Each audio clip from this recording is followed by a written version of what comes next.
어, 여름에 피는 꽃 중에 그 넝쿨 식물이 있습니다. 어, 칡넝쿨 꽃이 피죠. 보셨나요? 예, 연보라색 꽃이 피는데 향기도 좋습니다.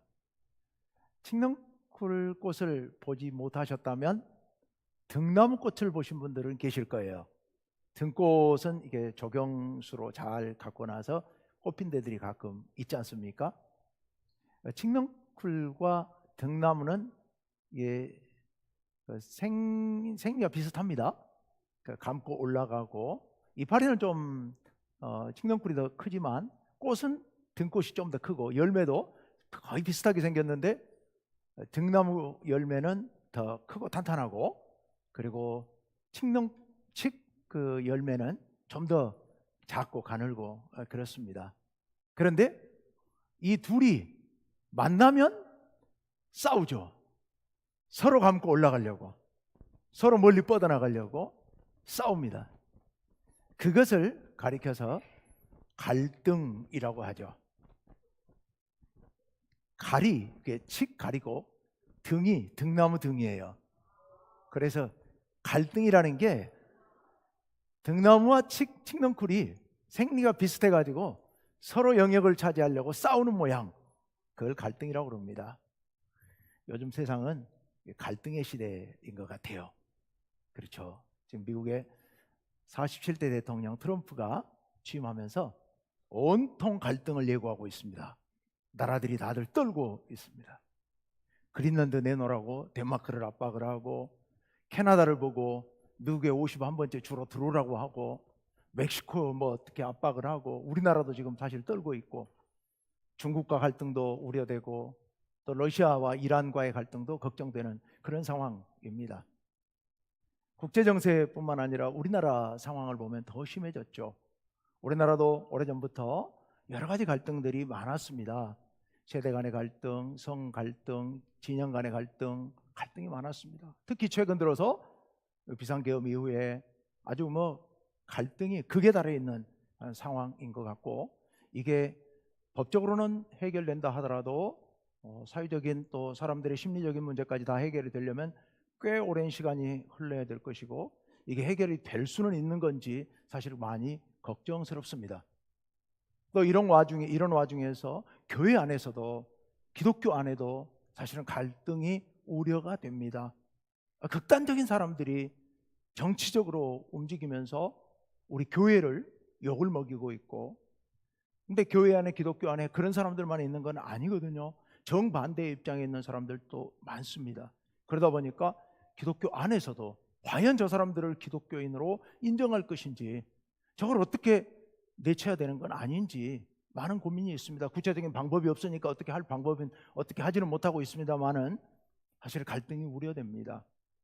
사실은 그런 넓은 의미의 한국 기독교뿐만 아니라 각 교회들 안에도 사람이 모인 곳이기 때문에 갈등이 언제나 상존해 있습니다. 명절을 맞아서 이제 반가운 가족들과 만나서 함께 시간들을 보내시겠지만 걱정되시는 분들도 계시죠. 특히 며느리들은 시댁에 가서 또 무슨 갈등이 생기지는 않을지 자신은 살짝 긴장하고 계신 분도 아마 여기 있으실 것 같습니다. 우리 젊은 청년들은 또 어른들 만나면 무슨 질문을 받을지 지금 이걸 뭐라고 피하고 어떻게 대답을 해야 될지 긴장하고 있는 경우도 있을 겁니다. 그런 문제들로 인하여서 자칫하면 가정 안에도 갈등이 생겨날 위험성을 우리는 안고 살아가고 있습니다.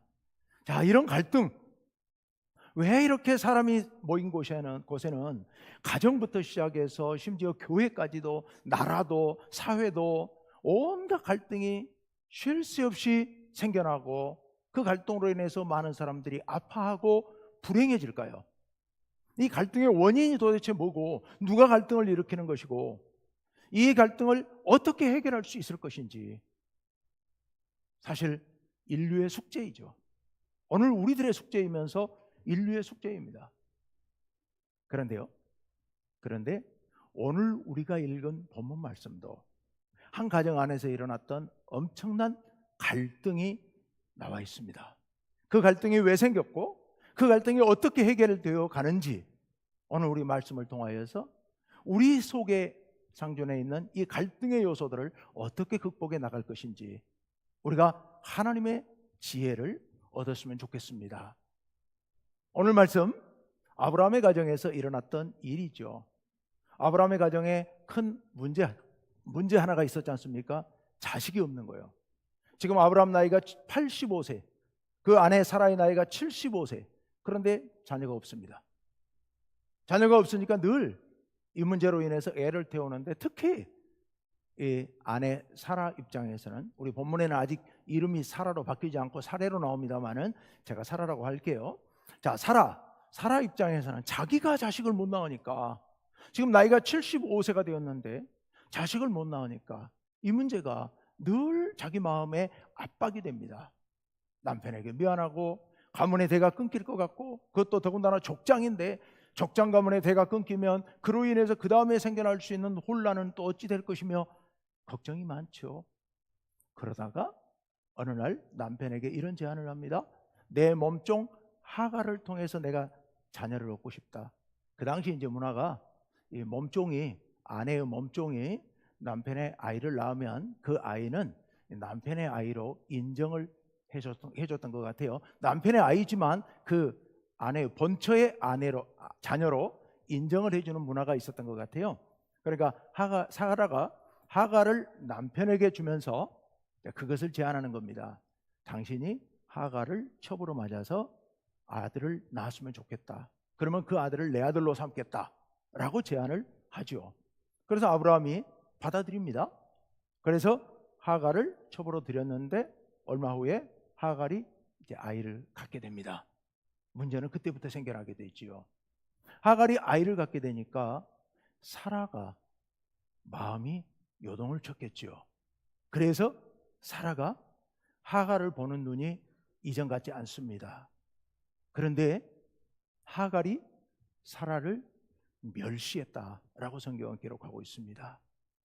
정말로 멸시할 마음이 있어서 멸시했겠나 싶은 생각은 듭니다만은 그게 아니더라도 이제 이 어린 여종이 족장인 아브라함의 자녀를 뱃속에 가졌으니 얼마나 행복하고 당당하겠습니까? 그러니까 그 모습이 본처 사라가 보기에는 이 여종이 자기를 멸시한다고, 자기 앞에서 아이 가진 것을 과시한다고 아마 그리 생각했겠지요. 그래서 몹시 분노합니다. 감정이 막 요동칩니다. 그래서 누구를 부릅니까? 남편을 불러 세웁니다. 남편을 요즘 말로 하자면 잡습니다. 남편을 잡고 그렇게 얘기를 하죠. 저 하갈이, 제가 이렇게 말합니다마는 저 종년이 아이를 가졌다고 나를 멸시하는데 이 모욕은 당신이 받아야 마땅하지 않느냐? 이거 다 당신 책임 아니냐? 당신이 저 여종에게 잘못하니까 저 여종의 길을 살려주니까 그러니까 저 여종이 나를 멸시하는 것 아니냐? 라고 남편에게 아주 그냥 되게 대들고 또 문제 책임을 돌리고 따집니다. 그랬더니 남편 아브라함이 어떻게 합니까? 남편 아브라함이 당신 여종인데 당신 알아서 알아. 죽이든 살리든 당신 여종 아니냐? 당시 몸종은 그 아내의 재산이었습니다. 대개는 이제 결혼할 때 친정에서 딸려 보낸 종이 아내의 몸종이죠. 그런데 이제 사라는 지금 나이가 75세인 거 보니까 결혼할 때 데리고 온 종은 아닐 거예요. 아마도 추측하기로는 또 이 하갈이 애굽 사람이거든요. 아브라함과 사라가 애굽에 갔던 적이 있지 않습니까? 기근을 피하기 위해서 잠시 먹고 살려고 애굽에 내려갔다가 이 사라를 여동생이라고 하는 통에 바로에게 빼앗길 뻔했죠. 그래서 바로가 아내로 삼으려고 했다가 그만 하나님께서 꿈속에 나타나서 그를 치는 통에 이 바로가 놀라서 돌려보내줍니다. 그리고 그 사죄의 의미로 재산도 줬거든요. 그때 아마 이 하갈을 딸려 보냈지 않았을까라고 추측할 수 있을 겁니다. 하갈이 사라의 소유입니다.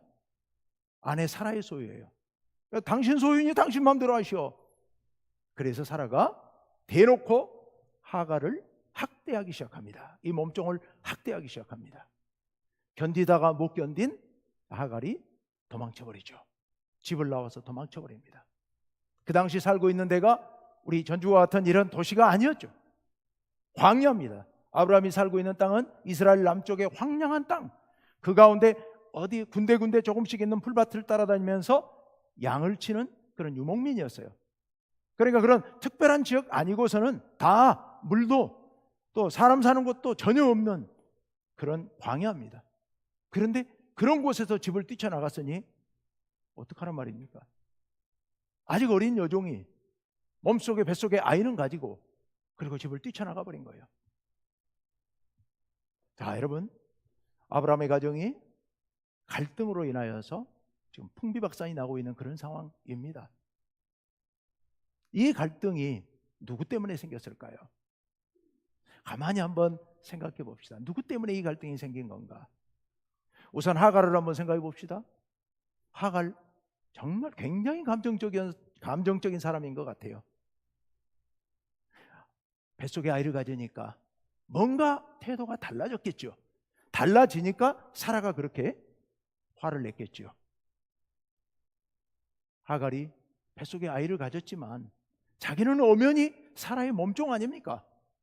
그리고 이 아이가 태어나면 이건 주인인 사라의 아들로 하기로 하고 몸종이 된 건데 주인을 멸시하는 이 태도, 그리고 주인이 자기를 학대한다고 해서 아무 대책 없이 광야로 집을 나가버리는 이런 상황.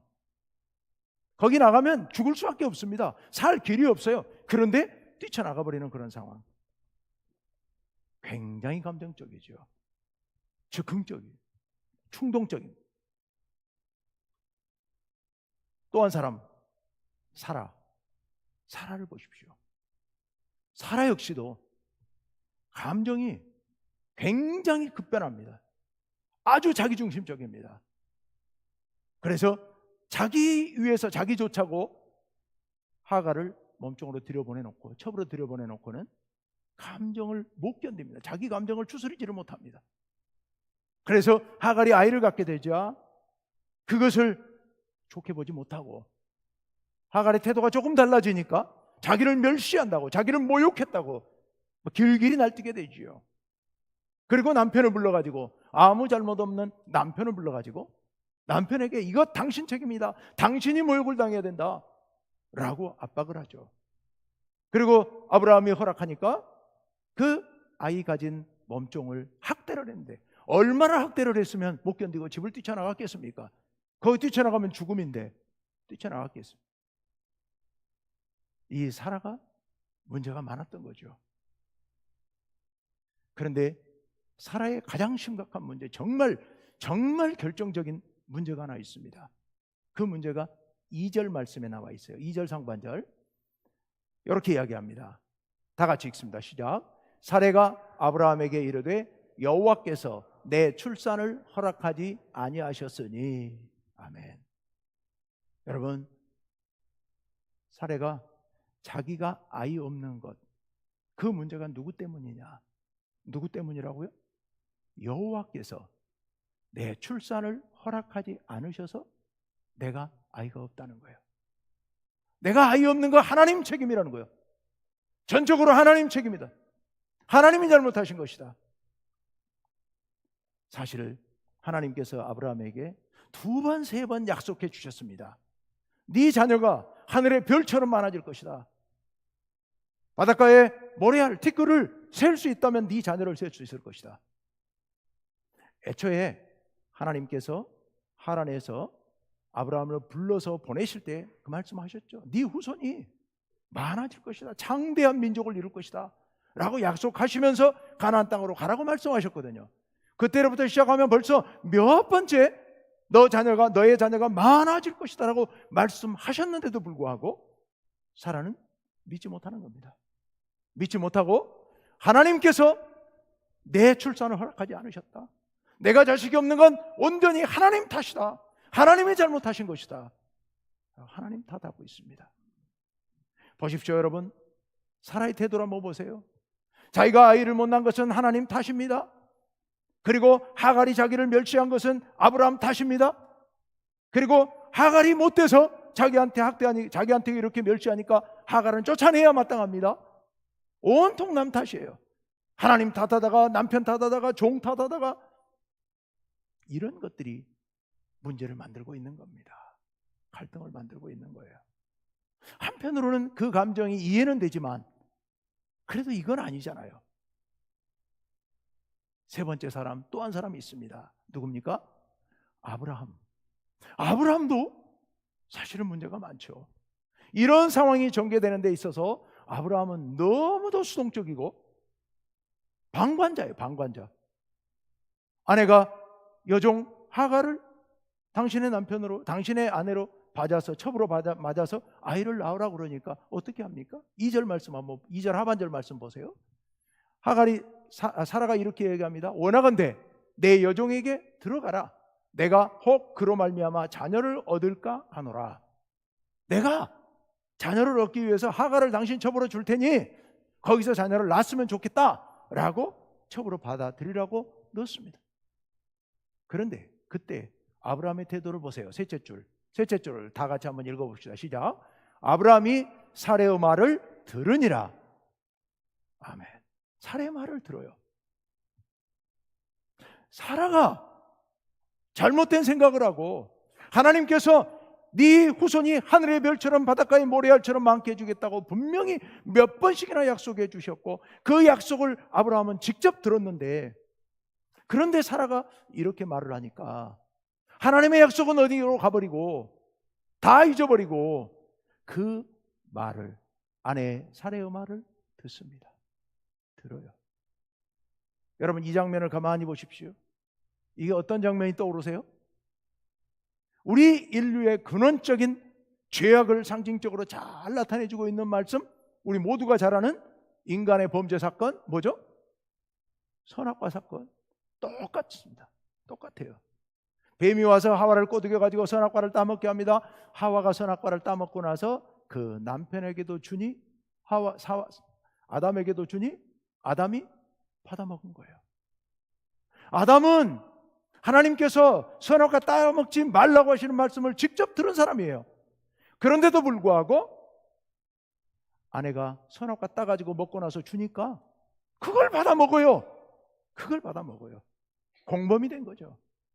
지금 여기 아브라함 역시 그렇습니다. 하나님께서 몇 번이나 말씀해 주셨음에도 불구하고 그 하나님을 향한 믿음, 하나님의 말씀을 믿지 못하고 아내 사라가 하라고 한다고 그 하갈을 첩으로 아들 낳자고 맞아들이는 거예요.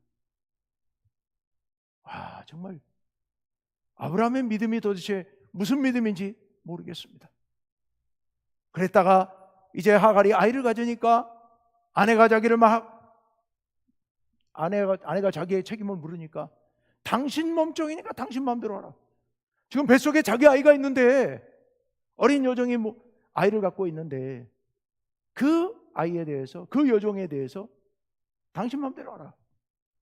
결국 사라가 학대해서 하갈이 집을 나가는데 아무 대책도 없이, 아무 준비도 없이 그 광야로, 나가면 죽을 수밖에 없는 그 광야로 뛰쳐나갔는데 아브라함은 아무 일도 하지 않습니다. 아무 도움도 주지 않습니다. 물을 좀 싸서, 아니면 먹을 식량이라도 좀 싸서 종에게 딸려 보내서 갖다 주라고, 아니면 어디까지 좀 네가 좀 보호해 달라고, 그 말 정도 뒤로 할 수도 있는 거잖아요. 근데 그것도 안 합니다. 방치형, 나 몰라라. 거기서 문제가 또 커지게 되는 거죠. 여러분, 이 세상의 갈등이 왜 생깁니까? 누구 때문에 생깁니까? 다 똑같아요. 다 똑같아요. 하갈 너무도 감정적이에요. 아무 대책 없어요. 사라 너무 이기적이고 자기중심적이에요. 하나님도 원망하고 남편 탓하고 하갈 핍박하고, 아브라함 너무 무책임하고 무능하고 방관자예요. 모두가 문제의 원인, 모두가 문제의 원인. 여러분, 이 세상에 있는 모든 문제, 갈등의 원인이 누구에게 있습니까? 다 우리들 책임인 거예요. 우리 한 사람 한 사람 인간의 자기중심적인 경향, 인간의 감정적이고 충동적이고 방관자적인 우리들의 모습, 이런 모습들이 우리 공동체에 갈등을 유발하고 공동체를 파괴하게 만들고 그로 인해서 우리 모두가 불행에 빠지게 만드는 원인이 되는 겁니다.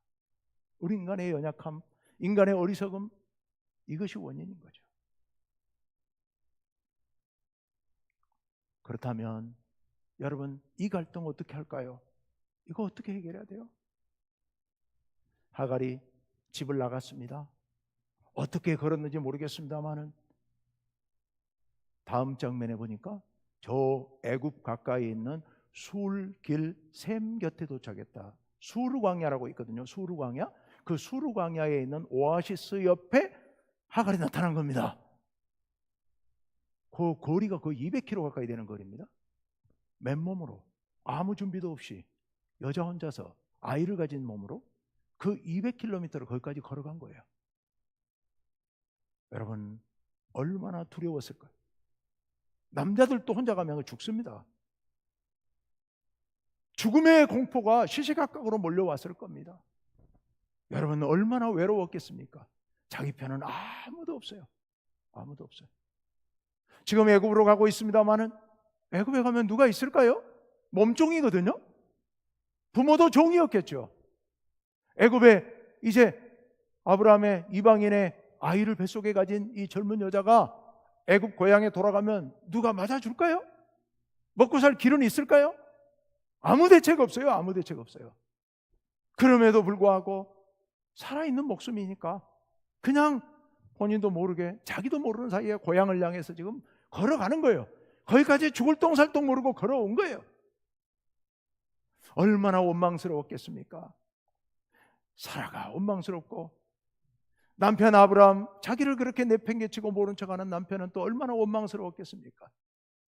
그래서 울면서 원망하면서 두려워 떨면서 거기까지 사라 도착을 한 겁니다. 그런데 여러분, 거기서 천사로 사람으로 변장한 하나님의 천사를 만나죠. 나그네로 변장했겠지요. 한 나그네를 거기서 만납니다. 그 나그네가 아마 이름을 물어봤겠죠. 그리고 어디 가느냐고 묻습니다. 그랬더니 하갈이 이야기합니다. 난 사례의 몸종인데 지금 사례를 피해서 도망치는 중입니다 라고 이야기를 합니다. 그랬더니 이 나그네가 아마 자기 신분을 말했을 겁니다. 하나님이 보낸 천사라고 얘기했을 겁니다. 그러면서 세 가지 이야기를 들려줍니다. 첫째, 돌아가라. 돌아가서 사라에게 복종하라. 둘째, 네 뱃속에 있는 아들이 태어날 텐데 그 이름을 이스마엘이라고 불러라. 이스마엘은 듣는다, 들으신다, 들음이라는 의미입니다. 왜 이름을 이스마엘이라고 불러야 하느냐? 하나님께서 너의 부르짖음을 들으셨기 때문이다. 너의 울부짖음을. 지금 아브라함의 집에서부터 나와서 여기 수르 오아시스까지 오는 길에 네가 오면서 울부짖으면서 왔던 그 너무 억울해서 울부짖었던 그 부르짖음을 하나님은 낱낱이 다 들으셨다. 그러니 네가 낳을 아들의 이름을 이스마엘이라고 불러라. 세 번째 이야기합니다. 네 아들 이스마엘은 족장이 될 것이다. 그래서 세상 많은 사람들과 어깨를 겨루면서 살아가게 될 것이다. 세 가지 이야기를 들려줍니다. 여러분, 여기서 하갈이 얼마나 좋았던지요. 너무도 좋아서 기뻐 뜁니다. 무엇이 좋아서요? 아들을 낳을 거라고, 아들이 큰 인물이 될 거라고. 물론 그것도 그거지만 그보다 더 큰 감동, 그것보다 더 큰 감격이 있습니다. 그것을 노래로 이야기를 하고 그가 하나님의 이름을, 그 당시 사람들은 이제 자기가 경험한 신을, 하나님을 나름대로 이름을 붙여서 그 경험을 담아서 감사의 찬양의 의미로 이름을 바꿔 부릅니다. 뭐라고 불렀느냐? 엘로이라고 부르게 됩니다. 로이가 뭐냐? 목자라는 의미도 있습니다만은 목자가 양들을 보살피듯이 살핀다, 보살핀다, 이런 의미예요. 그래서 13절 말씀 상반절을 한번 같이 읽어봅시다. 다 같이 읽습니다. 시작. 하갈이 자기에게 이르신 여호와의 이름을 나를 살피시는 하나님이라 하였으니 아멘. 나를 살피시는 하나님, 엘로이. 여기 살피신다는 말, 내 울부짖음을 들으셨다는 말과 같은 의미입니다. 하갈이 너무도 기쁘고 너무도 행복했던 것은, 가슴이 벅차올랐던 것은 내가 아들을 낳을 것이라는 말도 아니고 이 아들이 놀라운 일을 행할 것이라고 하는, 족장이 될 것이라고 하는 이런 말도 아니에요. 하갈의 가슴을 벅차오르게 만들었던 것은, 감동에 겨워서 울부짖게 만들었던 것은 하나님께서 나를 살피셨다고 하는 사실입니다. 하나님께서는 내가 학대받는 모든 상황을 다 살펴보셨구나. 하나님께서 아브라함의 집에서 나와서 여기까지 걸어오는 동안 내가 너무 억울하고 너무너무 외롭고, 그래서 내가 울부짖으면서 왔던 그 울음소리를 하나님께서 다 들으셨구나. 나는 세상에 나 혼자뿐인 줄 알았는데, 내 주인 사라는 나를 학대하고, 그리고 내 뱃속에 있는 나의 아버지 아브라함은 나를 모른 척하지만, 세상에 아무도 내 편이 없지만, 내가 애굽으로 돌아가도 친정 아무도 없고 나를 맞아줄 사람 아무도 없지만, 하나님께서, 우리 하나님께서 나를 살펴보고 계셨구나. 내 부르짖음을 듣고 계셨구나. 이게 너무도 감동스러워서, 우리 하나님은 엘로이의 하나님이십니다. 나를 살피시는, 목자처럼 나를 살피시는 하나님이십니다. 여기서 나를 살피신다는 것이 나를 지켜본다는 그런 의미만이 아닙니다. 여기서 나를 살피신다는 얘기는 보살피신다는 의미입니다. 보살피시는 거예요. 우리를 일일이 하나님의 섬세한 손길로 보호하시고 지켜주신다는 거예요. 하갈이 그 먼 거리 200km가 넘는 그 먼 거리 광야길을 걷고 또 걸으면서 물 한 모금 마시지 못하고 떡 한 조각 먹지 못하고 죽을 똥살똥 걸어오는 그 모든 걸음, 그럼에도 불구하고 그 먼 거리를 걸어서 여기까지 올 수 있었던 것은 자기 능력으로는 도저히 설명이 안 되는 일입니다만은, 우리 하나님께서 내 걸음을 지켜주셨구나.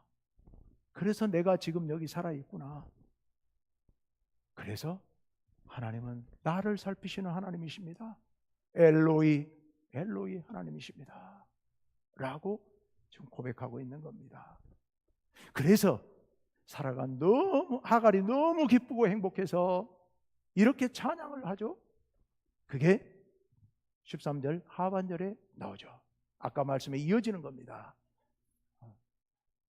14절 하반절, 13절 하반절 다 같이 읽습니다. 시작. 이는 내가 어떻게 여기서 나를 살피시는 하나님을 배웠는고 함이라. 여러분, 저는 이걸 노래 찬양이라고 생각합니다. 내가 어떻게 여기서 아무도 없는 이 황량한 광야에서, 광야 한가운데서 나를 보살피시는, 나를 건져주시고 나를 지켜주시는 우리 하나님을 내가 여기서 어떻게 만났단 말인가. 나 같은 사람이, 아무 힘도 없는 나를, 이 몸종에 불과한 나를 우리 하나님께서 나를 살펴주셨다니, 이게 너무도 감격스러워서 지금 이렇게 노래하고 있는 겁니다. 내가 어떻게 여기서 하나님을 만났을까? 그래서 오늘 읽지는 않겠습니다만 그 다음 구절에 보면 이 하갈이 그 오아시스의 이름을 또 바꿔 부르죠. 아까 하나님은 어떤 하나님? 엘로이. 그래서 브엘 라헤로이 이렇게 부릅니다. 나를 살피시는 하나님의 우물이라는 거죠. 나를 보살피시는 하나님의 우물. 여러분, 그리고 나서 하갈은 어떻게 했을까요? 오늘 본문은 14절까지 봤습니다만 15절 16절에 보면 아들을 낳고 그 아들의 이름을 이스마엘이라고 불렀는데, 나중에 이스마엘이 아브라함 집에서 자라고 있거든요. 그럼 뭐예요? 아까 천사가 얘기했던 세 가지 중에 첫 번째 이야기, 돌아가서 하갈에게 복종하라. 이 하갈이 사라에게 복종하라. 하갈이 사라에게로 그 길로 돌아갔겠죠. 여러분, 돌아가면 사라가 하갈이 돌아왔다고 환영하면서 잔치해 줬을까요? 아니죠. 아브라함이 맞아줘요? 그것도 아니죠. 그럼에도 불구하고 아무 탈 없이, 더 이상 갈등이 없이 평화롭게 아들 낳고 잘 기릅니다. 뭐가 달라졌을까요? 누가 달라졌을까요? 당연히 하갈이 달라졌겠죠. 아브라함이 달라질 이유가 없잖아요. 사라가 달라질 이유도 없거든요. 하갈이 달라졌습니다. 하갈이 이제 다시 아브라함의 집에 돌아가서 사라에게 절대 복종하면서 갈등 일으키지 아니하고 정말 낮은 자세로 섬겼을 거예요. 왜요? 우리 하나님께서 나를 살펴주고 계시니, 내 사정 하나님께서 돌봐주고 계시는데 내가 이제 억울할 게 뭐 있고, 내가 이제 고개 빳빳이 들고 대들 게 뭐 있습니까? 하나님께서 다 보고 계시는데요. 그래서 하나님께 다 맡기고 하나님의 말씀에 순종하는 마음으로 열심히 섬겼을 겁니다. 학대하면 학대받고, 천대하면 천대받으면서 그렇게 살았을 겁니다. 그래서 아브라함의 가정에 그 갈등은 다 해소가 되고 평화를 얻게 된 겁니다. 때가 되어서 사라 역시도 나중에 후로부터 15년 후에 아들을 낳죠. 이삭을 낳게 되고, 이삭과 이스마엘은 나중에 분리되지만 따로 둘 다 족장이 되어서 살아가게 되고요. 여러분, 갈등은 누가 해결해 주시는 겁니까? 우리 하나님께서 해결해 주시는 겁니다. 우리 하나님의 음성에 귀를 기울이는 사람이 갈등을 해결할 수 있습니다. 여러분 가정에 혹 갈등이 있으십니까? 하나님께 맡기십시오. 하나님의 음성에 귀를 기울이십시오. 하나님의 말씀을 들으십시오. 하나님께서 여러분을 사랑하시고 하나님께서 여러분의 사정을 보살펴 주시고 여러분의 말씀에, 여러분의 소리에 귀를 기울여 주신다는 생각을 잊지 마시길 바랍니다. 아무리 누가 학대하고 아무리 누가 나를 억울하게 한다 하더라도 우리 하나님께서 내 사정을 다 알고 계시니 내가 두려워할 게 없잖아요. 내가 슬퍼할 것도 없고 내가 억울할 것도 없고요. 혹 정말로 억울하다 싶으면 말을 못해서, 네 억울한 사정을 말을 못해서 내 속에 화가 쌓인다고 생각하시면요, 하나님께 다 이야기하십시오. 하나님께 나와 얘기하면 우리 하나님께서 들으실 줄로 믿습니다. 그래서 여러분의 문제를 다 해결해 주실 겁니다. 우리는 모두 다 갈등을 유발하는 사람들입니다. 인간이기 때문에. 하지만 그 갈등은 하나님께서 해결해 주십니다. 하나님께 맡길 때, 하나님께 순종할 때 그 갈등이 해결되어서 우리의 삶도 행복해지고 우리의 가정 공동체도, 우리의 교회도, 우리나라도 행복한 공동체가 될 줄로 믿습니다. 하나님 앞에, 하나님의 말씀에 모든 것을 맡기고 나아가시기를 간절히 바랍니다.